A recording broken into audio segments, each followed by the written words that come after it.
25 marzo, festa del popolo veneto e a festeggiare questa ricorrenza sono i bambini delle scuole elementari della regione Veneto all'insegna del gioco e del folklore.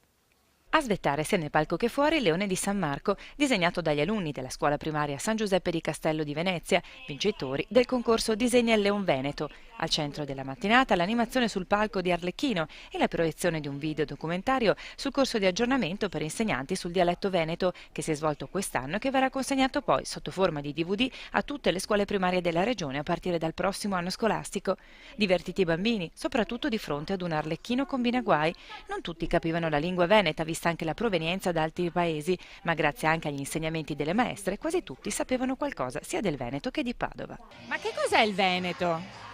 È una regione bella per me. Ma tu lo conoscevi il leone e la bandiera del Veneto? Sì, è stato anche difficile da disegnare. Ma prima vi parlavano in veneto e in dialetto, tu lo capisci?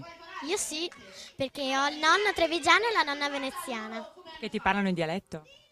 Sì, soprattutto mio nonno, perché la nonna ormai è morta, però il nonno sì. Cioè, il nonno quando lo sento delle volte non lo capisco neanche.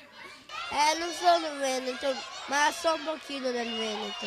Sai pochino perché ne hai parlato anche con le maestre? Sì, E quando parlano in dialetto come prima tu li capisci? non proprio. So solo una parola di ditta che si dice boccia.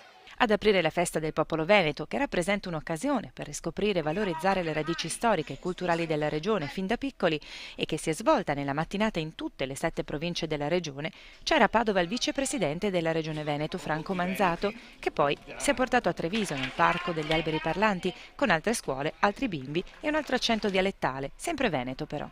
Cosa sanno i bambini del Veneto, del popolo veneto? Ma evidentemente sanno molto poco, ma quello che è più importante è che sanno viverlo. Vivono quotidianamente la loro cultura attraverso le loro famiglie, attraverso le scuole